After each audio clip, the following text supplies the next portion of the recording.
অনেকদিন বেকার বসে থাকার পর চাকরি পেলাম, কিন্তু চাকরি যেখানে পেলাম সে এক ভীষণ জায়গা। সহজে সেখানে বড় একটা কেউ যায় না। আমার আগে যারা গেছেন সকলেই মরেছেন, এবং সে এক আশ্চর্য মৃত্যু। রোগ নেই, ব্যাধি নেই, সারাদিন কাজকর্ম করে রাত্রে খাওয়া দাওয়ার পর বিছানায় শুয়েছেন। সকালে দেখা গেল তিনি আর উঠছেন না, বিছানাতেই মরে পড়ে আছেন। মুখের চেহারা হয়ে গেছে কিম্ভূত কিমাকার, বিশ্রী। মনে হয় যেন মরবার সময় ভয় পেয়েছিলেন। কিসের ভয় সেসব তখন কে আর বলবে। আমার কিন্তু ভয় বলে কোনো বস্তু ছেলেবেলা থেকেই নেই, তাই একটুখানি ভরসা হলো। ভাবলাম চোর ডাকাত যদি খুন করে দিয়ে যায় সে এক আলাদা কথা, তাছাড়া আর কিছুর ভয় আমি করি না। যাই হোক, মরি মরব, অর্থাভাবে দিনে দিনে তিলে তিলে মরার চেয়ে সে বরং ঢের ভালো। চাকরি নিলাম। জায়গাটা বেশি দূরে নয়, বাংলাদেশের মধ্যেই। বড় একটা স্টেশনে গাড়ি বদল করে ছোট একটি ব্রাঞ্চ লাইনের ট্রেনে চড়লাম। কথা ছিল লাইন যেখানে গিয়ে শেষ হয়েছে সেইখানেই আমার কাজের জায়গা।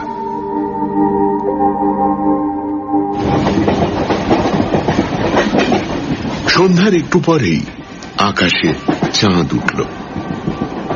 শরৎকালের নীল নির্মল আকাশ, সাদা সুন্দর জ্যোৎস্নায় উদ্ভাসিত ছোট ছোট গ্রাম, সবুজ ধানের মাঠ আর গাছপালার মাঝখান দিয়ে ছোট লাইনের ছোট্ট ট্রেনখানি আমাদের এগিয়ে চলেছে।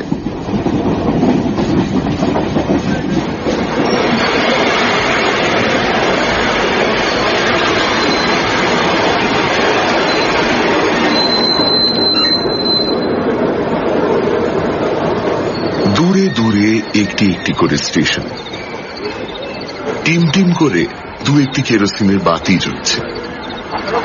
দু একজন লোক নামছে, দু একজন উঠছে। লোকজনের কোলাহল নেই, গোলমাল নেই। দু একটি ছোটখাটো কথা, ইঞ্জিনের সাঁই সাঁই শব্দ আর গার্ড সাহেবের হুইসল। জানলায় হাত রেখে বাইরের পানে তাকিয়েছিলাম। ট্রেনের যাত্রী নিয়ে গ্রামের পথে কোথাও বা একটি গরুর গাড়ি চলছে, কোথাও বা আঁকা বাঁকা ছোট একটি শুকনো নদীর সাদা বালি চাঁদের আলোয় চিকচিক করছে। দূরের অস্পষ্ট গ্রাম ধোঁয়ার মতো কুয়াশায় ঢেকে গেছে। লাইনের ধারে ধারে সাদা সুন্দর কাশের গুচ্ছ বাতাসে দুলছে।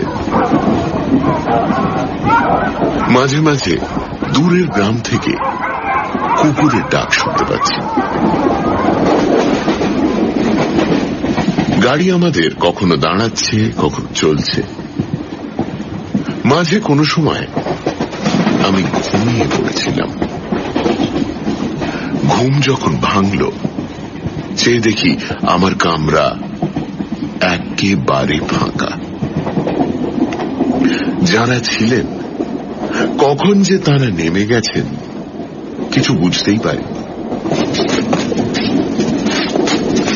পেছনে পায়ের শব্দ হতেই ফিরে দেখলাম আপাদ মস্তক সাদা চাদর মুড়ি দিয়ে কালো মতো প্রকাণ্ড লম্বা এক ভদ্রলোক আমার দিকে এগিয়ে আসছেন। কেন আসছেন বুঝলাম না। সেরকম লম্বা মানুষ আমি খুব কমই দেখেছি। কাছে আসতেই আমি তার মুখের দিকে তাকালাম। কালো কিম্ভূত কিমাকার সে এক অদ্ভুত মুখ। মানুষের মুখ বলে মনেই হয় না, ঠিক যেন যেন ছাগলের মতো। এক একটা পাঁঠার কেমন দাড়ি থাকে না, তেমনি দাড়ি। গোপগুলো একটা একটা করে গোনা যায়, আর সেই মুখের ওপর অস্বাভাবিক রকম উজ্জ্বল গোল গোল সাদা দুটো চোখ। চোখে আমার ঘুমের ঘোর যদি বা একটুখানি ছিল, লোকটাকে আমার সামনের বেঞ্চে বসতে দেখে সেটুকু উড়ে গেল। কারোর মুখে কথা নেই। শেষে তিনি আমায় দয়া করে জিজ্ঞেস করলেন, কোথায় যাওয়া হবে? গলার আওয়াজও তেমনি, মনে হলো যেন হাঁড়ির ভেতর থেকে কথা বেরোচ্ছে। বললাম, শালবনী। ও, চলুন, আমিও যাব। বাধিত হলাম। চাকরির জায়গায় পৌঁছতে না পৌঁছতেই এই জিজ্ঞেস করলাম, আপনি কি শালবনীতেই থাকেন? ঘাড় নেড়ে জানালেন, না। কোথায় থাকা হয় সে কথা জিজ্ঞেস করবার সাহস হল না। বললাম, সিমসন কোম্পানির যে লোহার কারখানা তৈরি হচ্ছে, স্টেশন থেকে সেটা কতদূর মশাই? এই তো কাছেই। শুনে আশ্বস্ত হলাম। বললাম, আচ্ছা, বলতে পারেন, শুনছি নাকি ৩-৪ জন লোক সেখানে মারা গেছে। কেন মারা গেছে জানেন আপনি? তিনি তখন অন্যদিকে মুখ ফিরিয়েছেন। কোনো জবাব পেলাম না। সর্বনাশ। তবে কি এইখান থেকেই সঙ্গ নিলেন নাকি? শালবনী স্টেশন আর কত দূর, সে কথাই ভাবতে লাগলাম।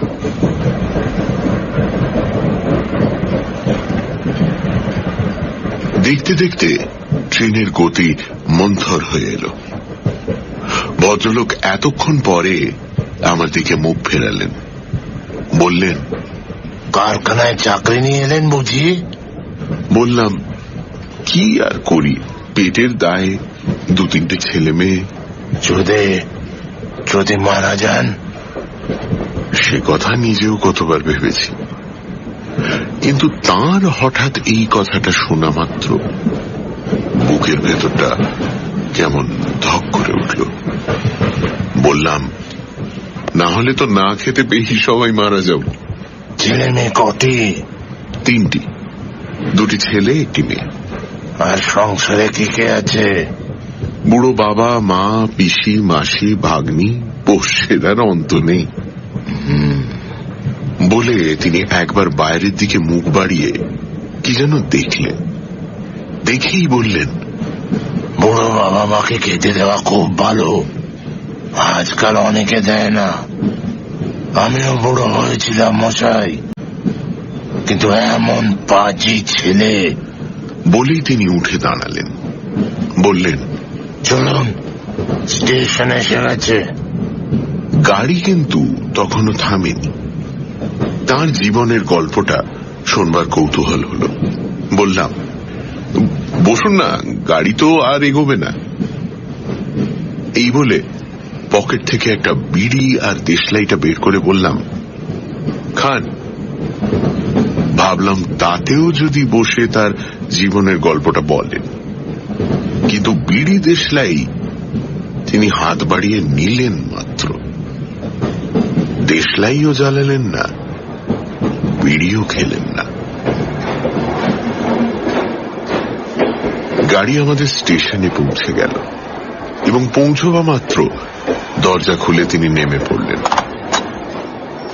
যাওয়ার সময় একটা নমস্কার করে বিদায় নেওয়া দূরে থাক, আমার দেশলাইটাও ফিরিয়ে দেবার সময় তার হল না। তৎক্ষণাৎ আমি তার পিছু পিছু দরজা পর্যন্ত এলাম। তিনি ঠিক কোন দিকে যান দেখবার উদ্দেশ্য যে ছিল না তা নয়, কিন্তু আমার অন্য প্রয়োজনও ছিল। আমায় সঙ্গে করে নিয়ে যাওয়ার জন্য কারখানা থেকে লোক আসবার কথা, কিন্তু অবাক কাণ্ড, দরজার কাছে এগিয়ে গিয়ে দেখি গাড়ি তখনও ঠিক প্ল্যাটফর্মে এসে পৌঁছয়নি। তখনও গাড়িখানা ধীরে ধীরে চলছে। লোকটি কি তবে টিকিট করেনি, তাই টিকিট দেবার ভয়ে তাড়াতাড়ি নেমে গেল? কিন্তু অত বড় লম্বা চেহারা সহজে তো চোখের আড়াল হওয়ার জো নেই। জ্যোৎস্নার আলোয় চারিদিক ঠিক দিনের মতোই স্পষ্ট পরিষ্কার, অথচ এদিক ওদিক তাকিয়ে কোনো দিকেই তাকে দেখতে পেলাম না। মানুষ বলে মনে মনে যদি বা একটুখানি সন্দেহ হয়েছিল, সেটুকুও এবার ঘুচে গেল। মানুষ কি কখনো এত সহজে চোখের সামনে থেকে অদৃশ্য হয়ে যেতে পারে? বুকের ভেতরটা কেমন যেন করতে লাগলো। একে আমার সম্পূর্ণ অপরিচিত নতুন জায়গা, তাই আবার পৌঁছতে না পৌঁছতে এই অভিজ্ঞতা। পেটের দায়ে চাকরি করতে এসে কি যে অদৃষ্টে আছে কে জানে।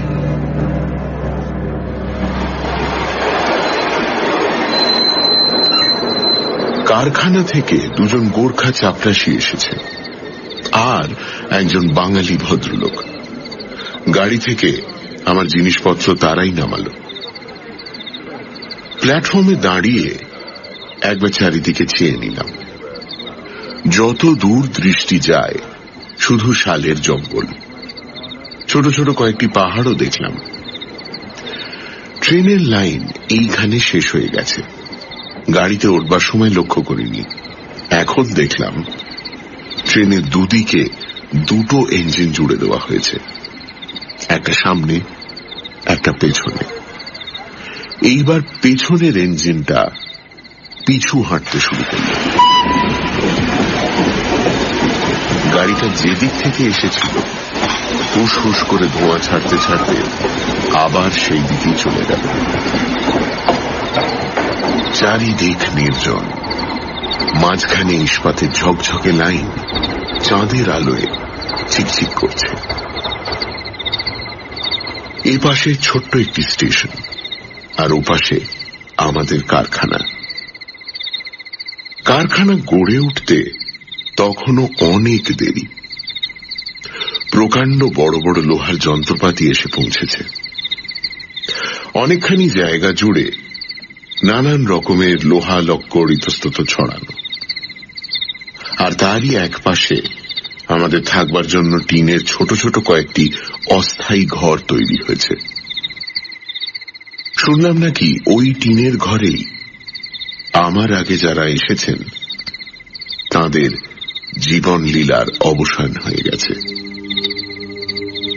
তবু সে রাত্রির মতো আমাকে সেখানেই থাকতে হলো। বাঙালি ছোকরাটি যাতে ব্রাহ্মণ, আমার জন্য সে রান্না করে রেখেছিল। ঠিক হলো নিজের হাতের রান্না আমায় কোনোদিনই করতে হবে না, সেই রোজ আমায় রান্না করে দেবে। সেদিন রাত্রে তাকে আর আমার কাজ ছেড়ে যেতে দিলাম না। খাওয়া দাওয়ার পর সে আমারই কাছে একটা ছোট বিছানায় শুয়ে রইল। কাছাকাছি কোনো একটা গ্রামে তার বাড়ি, নাম যতীন। প্রথমে সে জিজ্ঞেস করল, আপনি ব্রাহ্মণ? হ্যাঁ। ব্যাস, তাহলে আর আপনার ভয় নেই। কেন, ব্যাপার কি বলতো যতীন? না মানে যারা মরেছে তাদের ভূতে মেরেছে কিনা? গেছো ভূতে? ভূত কখনো বামুনকে মারে না, ওরা কেউ বামুন ছিল না। বামুনকে মারবে না সেটা তুমি কেমন করে জানলে? পইতে ছুঁয়ে একবার যদি গায়ত্রী জপ করে দেন তো ভূতের বাবারও সাত দিনেই যে আপনার কাছে এগোয়। তা নইলে ওদের তিনটেকে মেরে ফেললে আর আমাকে মারতে পারতো না। ব্যাপারটা সত্যিই রহস্যজনক, কিছুই বোঝবার উপায় নেই। রাত্রে ভালো ঘুমও হলো না।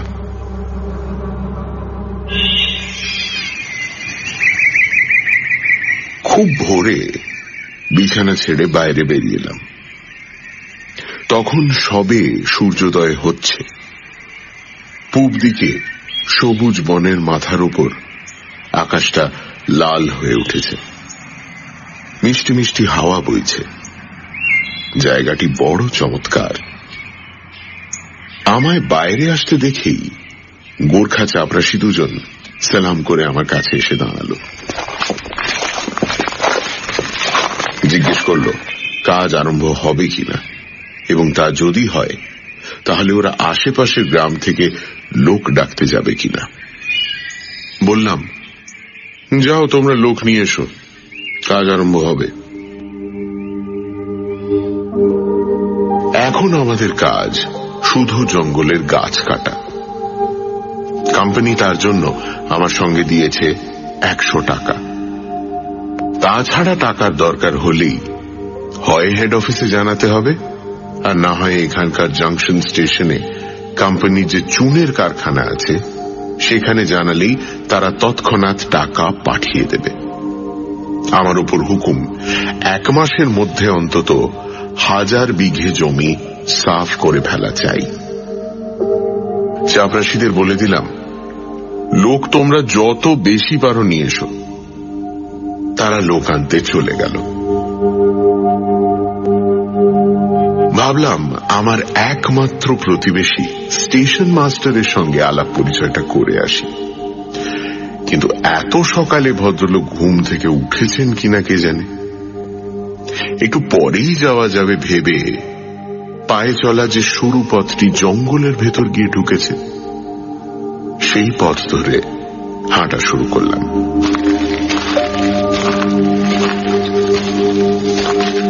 দুপাশে শাল আর মহুয়ার ছোট বড় নানান রকম গাছ সোজা ওপরের দিকে উঠে গেছে। কিছু দূর এগিয়ে যেতেই দেখি শাখায় প্রশাখায় চিকন কচি লতায় পল্লবে ক্রমশ তারা এমনি ভাবে ঘন সন্ধিবদ্ধ হয়েছে যে বেশি দূর দৃষ্টি চলে না। যেদিকে তাকাই শুধু গাছ আর পাতা, পাতা আর গাছ। মৃদু মন্দ বাতাসে পাতাগুলি ঝিরঝির করে কাঁপছে। নানা রকমের অসংখ্য পাখি উড়ে বেড়াচ্ছে। কোথাও হয়তো কোনো বুনো গাছে বুনো ফুল ফুটেছে, তারই মিষ্টি সুগন্ধে বাতাস যেন ভরে আছে। চমৎকার একটি প্রজাপতি উড়তে উড়তে হঠাৎ আমার হাতে এসে বসল। ইচ্ছে করলেই আমি তাকে ধরতে পারতাম, কিন্তু ধরলাম না। হাতটি আমার চোখের কাছে এনে যেই তাকে আমি ভালো করে দেখতে গেলাম, রঙিন পাখা উড়িয়ে তৎক্ষণাৎ সে আমার হাতের উপর থেকে উড়ে পালালো। ছায়া শীতল স্নিগ্ধ সেই অরণ্যের মাঝখান দিয়ে মনের আনন্দে অন্যমনস্ক হয়ে অনেক দূর গিয়ে পড়েছিলাম। পেছনে হঠাৎ একটা ট্রেনের শব্দে যেন আমার চৈতন্য হল। এবার ফিরতে হবে। ট্রেন এসেছে, আবার চলেও গেছে। স্টেশন মাস্টার বসে বসে একটি মোটা খাতায় কি যেন লিখছিলেন। মোটা সোটা বেটে খাটো মানুষটি। পরিচয় হতেই মুখখানি তার আনন্দে উজ্জ্বল হয়ে উঠল। খাতা বন্ধ করে তিনি গল্প জুড়ে দিলেন। আমি বললাম, কাজ করুন। দূর তেরি কাজ, মানুষের মুখ দেখতে পাই না মশাই। দুটো কথা বলে যে সুখ হবে, তাই পাণ্ডববর্জিত দেশে তারও উপায় নেই। আরে দিন না মশাই চটপট ওই গাছগুলোকে কেটে উড়িয়ে, তবু একটা কারখানা টারখানা হবে, শহর বসবে, বাজার বসবে, লোকজন তবু দেখতে পাবো। কিন্তু ওই গাছ কাটতে গিয়ে শুনেছি আমার আগে 3 জন। কথাটাকে তিনি শেষ করতে দিলেন না। টেবিল চাপড়ে চিৎকার করে বলে উঠলেন, আরে দূর দূর, আমি ওসব বিশ্বাস করি না মশাই। ভূত না চাই, আরে ভূত না হয় মেরেই দিয়ে গেল, কিন্তু টাকা কড়িগুলো গেল কোথায়? সেগুলো কি ভূতে নিয়ে গেল নাকি? কথাটা ভালো বুঝতে পারলাম না, তাই তাকে আর একবার ভালো করে জিজ্ঞেস করতেই তিনি বললেন তার বিশ্বাস ভূত তাদের মারেনি, মেরেছে মানুষে। কুলি বিদায় করবার টাকা কড়ি তাদের কাছেই থাকত, সেই টাকার লোভে কেউ তাদের মেরে ফেলেছে।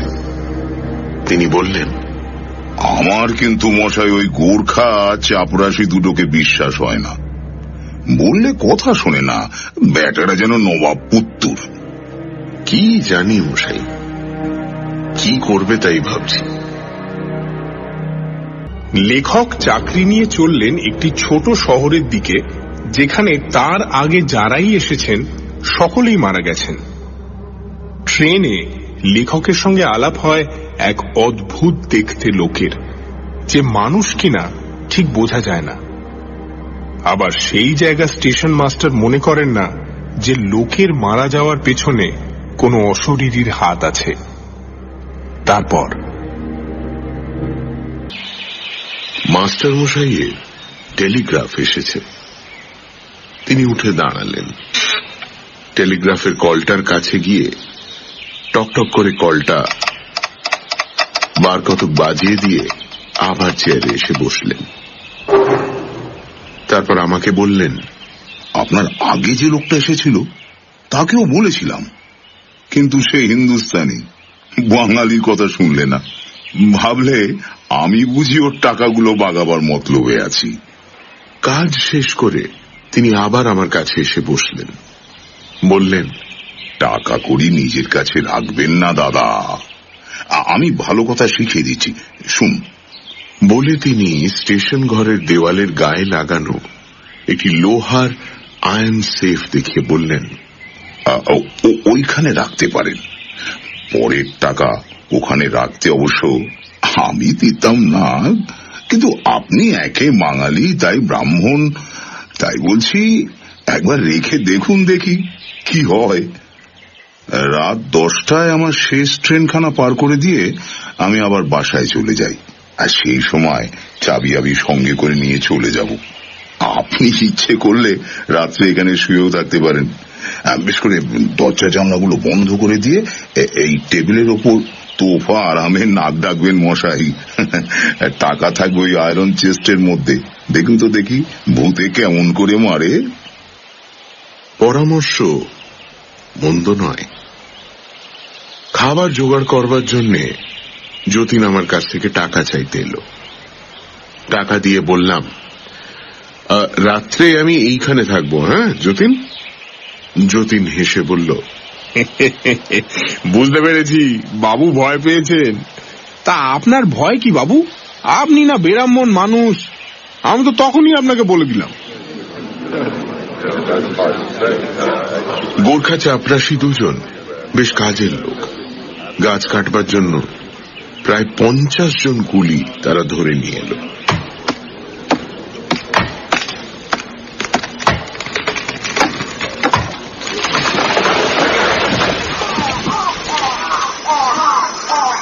টাকা আর কতক্ষণ?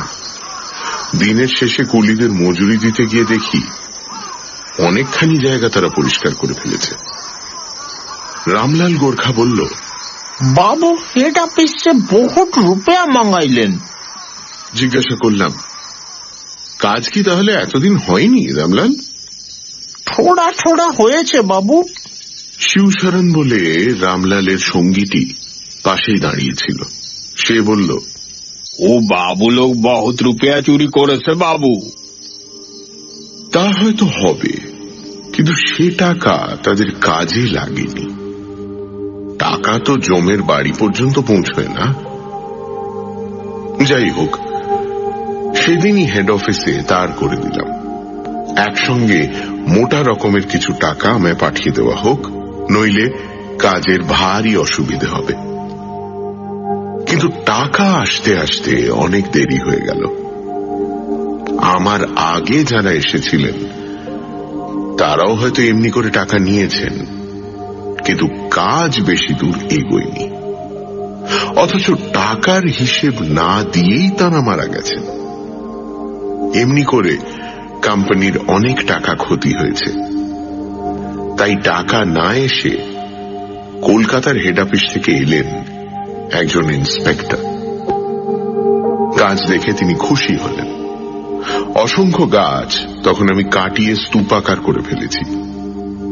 বনের শ্যামল শ্রী একেবারে নির্মম ভাবে নষ্ট করে দিয়ে অনেকখানি জায়গা তখন ফাঁকা করে দিয়েছি। কিন্তু কুলিরা বেতন পায়নি প্রায় হপ্তাখানেকের। তারা আমায় তখন ছিঁড়ে খাচ্ছে। আমি ইন্সপেক্টরকে সে কথা বুঝিয়ে দিয়ে বললাম, টাকা আপনি গিয়েই পাঠিয়ে দিন, নইলে কাজ হয়তো আমায় বন্ধ করে দিতে হবে। ইন্সপেক্টর বললেন, টাকা আপনার পরশুই পৌঁছে যাবে। এখন 1000 টাকা পাঠিয়ে দিচ্ছি, ফুরিয়ে যাবার আগেই কিন্তু জানাবেন।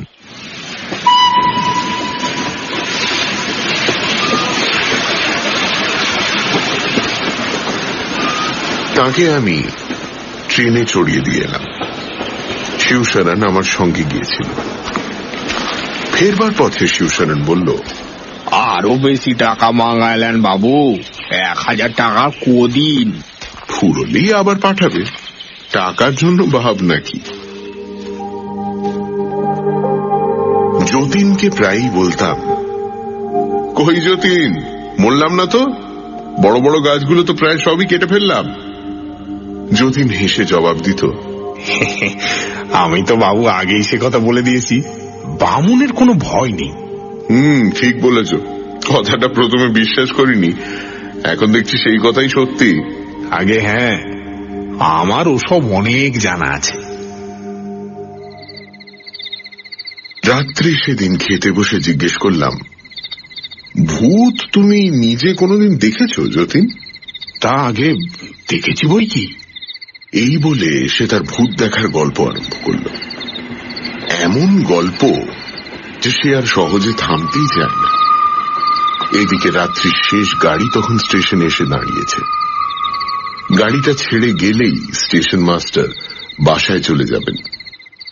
তার আগেই আমার সেখানে যাওয়া দরকার, কারণ রাত্রে আমার শোয়ার বন্দোবস্ত সেখানে। কাজেই বাধ্য হয়ে যতীনকে বললাম, বাকিটা কাল শুনবো যতীন, আজ থাক। কিন্তু এমনই তার গল্প বলার শখ যে সে শেষ পর্যন্ত আমার সঙ্গে স্টেশন পর্যন্ত তার গল্পটা বলতে বলতে এলো। গাড়ি চলে গেছে। মাস্টার মশাই তখনও বসে আছেন দেখে জিজ্ঞেস করলাম, বসে আছেন যে এখনো? আসুন, আপনারই জন্য বসে আছি। ঠিক আছে, এবার আপনি যেতে পারেন। যাবো কি মশাই, জংশন থেকে টেলিফোন এলো, আপনার 1000 টাকা নিয়ে লোক আসছে। আসছে মানে কেমন করে আসবে? গাড়ি তো চলে গেল। এ কি আর আপনার আমার কাজ মশাই? কত বড় সাহেব কোম্পানির কাজ, খাতির কত। জংশন থেকে একখানা পাইলট ইঞ্জিন দিয়েছে, ওই তাইতেই লোক আপনার এলো বলে। যতীন বলল, তাহলে এই অবসরে গল্পটা আমার শেষ করেনি বাবু। হ্যাঁ, শুনুন শুনুন। বলে সে তার গল্প শেষ করতে বসল। গল্প শেষ হতে না হতেই হুশ করে ইঞ্জিন এসে দাঁড়ালো।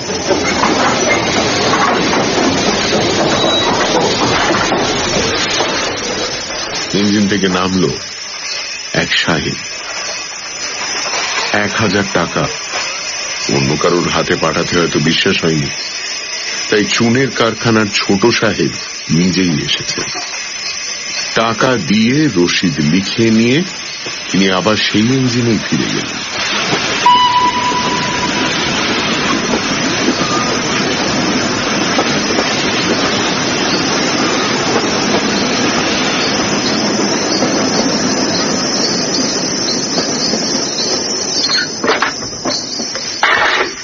টাকাগুলি লোহার সিন্ধুকে বন্ধ করে রেখে চাবি যেখানে থাকে সেইখানে রেখে মাস্টারমশাই বললেন, আসি তবে, নমস্কার।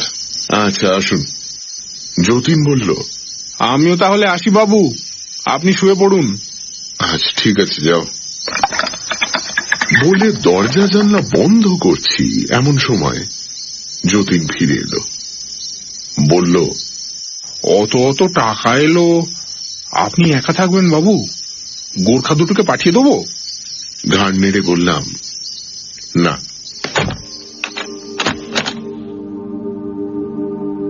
দরজা জানলাগুলো বন্ধ করে দিয়ে ঘরের মধ্যে শুয়ে থাকলে দম বন্ধ হয়ে আসে। সেদিনও তাই একটা জানলা আমি খুলে রাখলাম।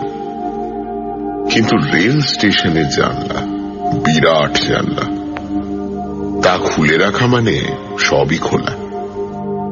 ইচ্ছে করলে ওপাশ থেকে টপকে যে কেউ এসে ঘরে ঢুকতে পারে। আসুক না, এসেই বা কি করবে? টাকা আছে লোহার সিন্দুকে, সিন্দুক একেবারে দেওয়ালের সঙ্গে আঁটা। আর ভূত যদি আসে, তাদের তো শুনেছি সর্বত্রই অবাধ গতি। তাদের কাছে খোলাই বা কি আর বন্ধই বা কি। তারা অবশ্য টাকা নিতে আসে না। তাছাড়া এলে এতদিনে আসতো, এখনো যখন আসেনি তখন সম্ভবত আর আসবে না।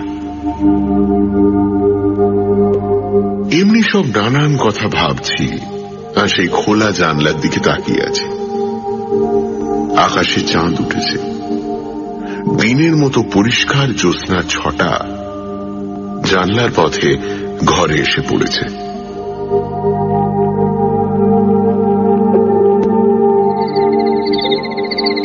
ভাবতে ভাবতে কতক্ষণ পর জানি ঘুমিয়ে পড়েছিলাম। হঠাৎ মনে হলো কাপড় দিয়ে কে যেন আমার মুখখানা চেপে ধরেছে। ঘুম ভেঙে গেল। জেগে দেখি সত্যি তাই। হাত তুলতে গিয়ে দেখি হাত দুটো দড়ি দিয়ে বাঁধা, পায়ের অবস্থাও তাই। ঘুমের ঘোরে কখন কে যেন এসে আমায় আষ্টে পৃষ্ঠে বেঁধে ফেলেছে। কিছুই বুঝতে পারছি না, কথা বলার উপায় নেই। দম যেন বন্ধ হয়ে আসছে, অথচ চোখ দুটো খোলা। জানলার পথে যে জ্যোৎস্নার আলো এসে ঘরে পড়েছে, তাতে শুধু সেই জায়গাটি দেখা যায়। যে লোকটা আমার মুখে কাপড় চাপা দিয়ে সজোরে বেঁধে ফেলেছে, তাকে আবছা আবছা দেখতে পাচ্ছি, কিন্তু চেনবার উপায় নেই। মুখ খুলতে পারছি না, তবুও কোনো মতে অস্পষ্টভাবে গো গো করে বললাম, টাকা নিয়ে যাও, তোমরা মেরে ফেলো না পাবো। ওদিকে আমার মাথার পেছনে দেওয়ালের গায়ে সিন্দুক খোলার শব্দ পেলাম। কি আর করি, মরার মতো চুপ করে পড়ে আছি। মৃত্যু অনিবার্য। এতক্ষণে বুঝলাম আমার আগে যারা মারা গেছে তারাও ঠিক এমনি করেই গেছে। বুকের ভেতরটা ধক ধক করছে, গলাটা শুকিয়ে কাঠ হয়ে গেছে। সে যে কি ভীষণ অবস্থা তা আমি লিখে বোঝাতে পারবো না। চোখের সামনে আমার ছোট ছোট ছেলে মেয়ে তিনটির কচি মুখ ভেসে উঠল। আমার স্ত্রীর কথা মনে হলো, কেন যে আমি তাদের ছেড়ে এখানে এলাম। চোখ দিয়ে আমার দর দর করে জল গড়িয়ে পড়তে লাগলো। হে ভগবান, এটা যেন আমার প্রাণে না মারে। বেঁচে যদি থাকি তো কালই আমি এই চাকরিতে ইস্তফা দিয়ে চলে যাব। টাকাগুলো মাথার কাছে ঝনঝন করে উঠল।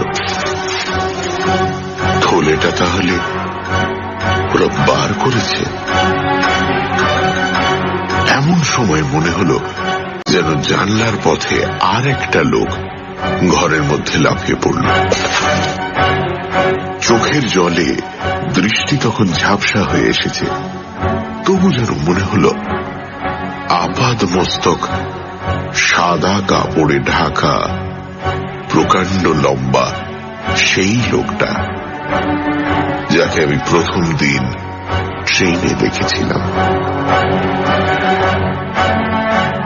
গলাটা তখন কে যেন আমার দু হাত দিয়ে চেপে ধরেছে।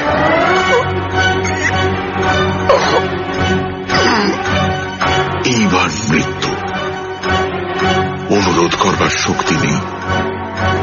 মুখের কাপড় তখনও তেমনই বাঁধা। কিন্তু অবাক কাণ্ড, মরতে মরতে আমি বেঁচে গেলাম। আমার গলা ছেড়ে দিয়ে ঘরের মধ্যে সে কার সঙ্গে যেন হাতাহাতি শুরু করে দিয়েছে।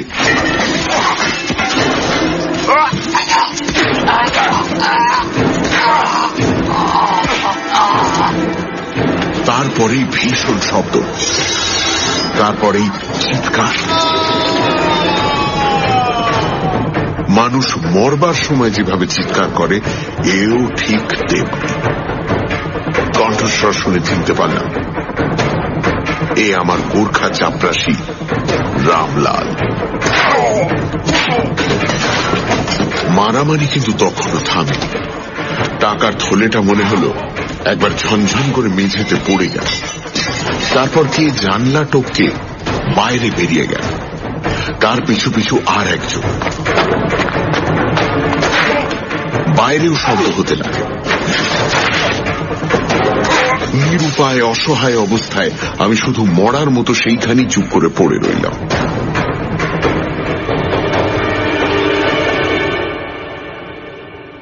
খানিক পরে সব নিস্তব্ধ হয়ে গেল। কি যে হলো কিছুই ভালো করে বুঝতে পারলাম না। তখনও বুকের ভেতরটা আমার কেমন যেন করছে। যে কোনো মুহূর্তে মৃত্যু হতে পারে, সেই কথাই ভাবছি।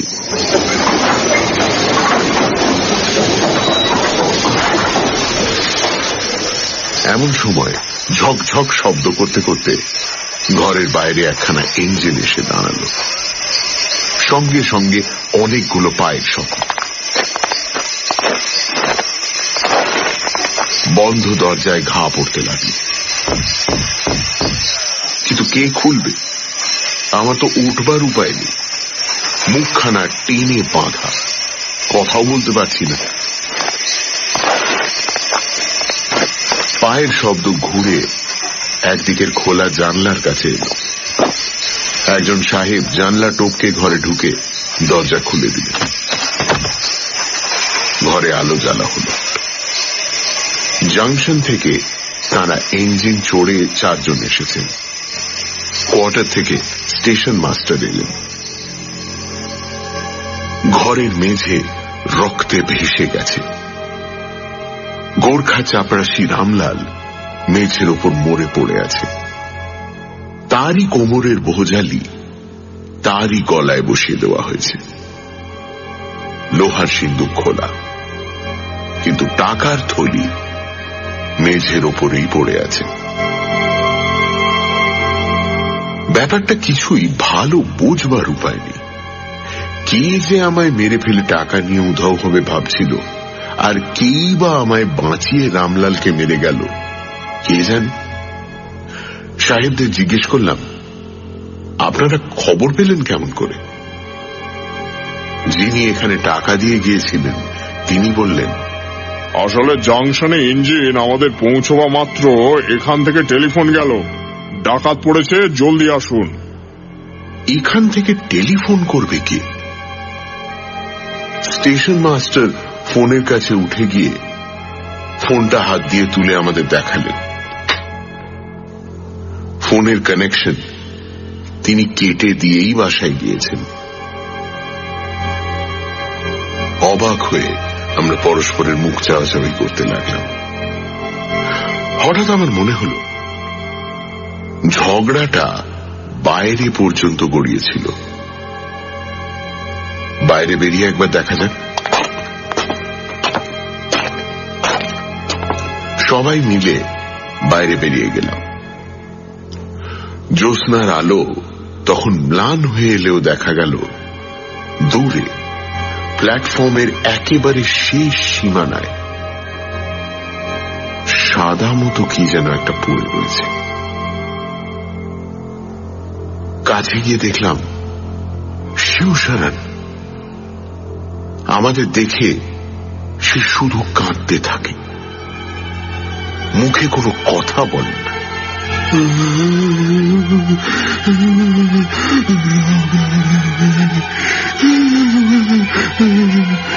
শেষে অনেক কষ্টে মেরে মেরে তাকে কথা বলানো হল।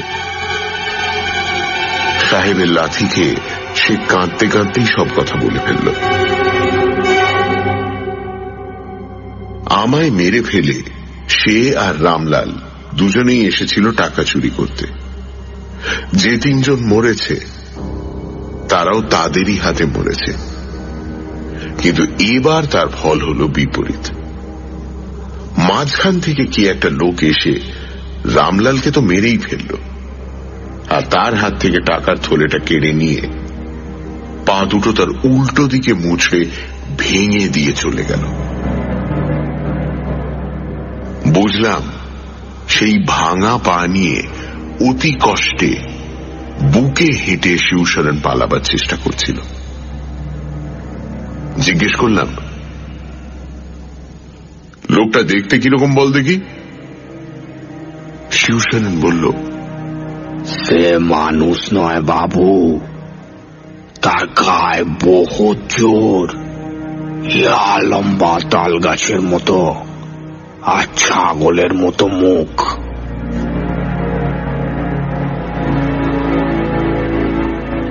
আর কিছু বলবার দরকার ছিল না। মাথাটা তখন আমার কেমন যেন ঘুরছিল বলে সেইখানেই বসে পড়লাম। মনে হলো রামলাল যখন আমার গলাটা চেপে ধরে আমায় মেরে ফেলবার উদ্যোগ করেছিল, তাকে তখন আমি জানলা টপকে ঘরে ঢুকতে দেখেছি। মনে মনে এই ভাবছি, এমন সময় টুপ করে আমার পায়ের কাছে কি যেন একটা পড়ল। তুলে দেখি একটা দেশলাইয়ের বাক্স। এইটাকে সেই দিন আমি তাকে ট্রেনের কামরায় দিয়েছিলাম, কিন্তু ফেরত দিতে সে ভুলে গিয়েছিল। এদিক ওদিক বহু দূর পর্যন্ত তাকিয়ে কাউকেই আমি দেখতে পেলাম না। সমস্ত শরীর আমার তখন রোমাঞ্চিত হয়ে উঠেছে। কিন্তু কে সে? যেই হও, তুমি আমার প্রাণ রক্ষা করেছ। তোমায় নমস্কার।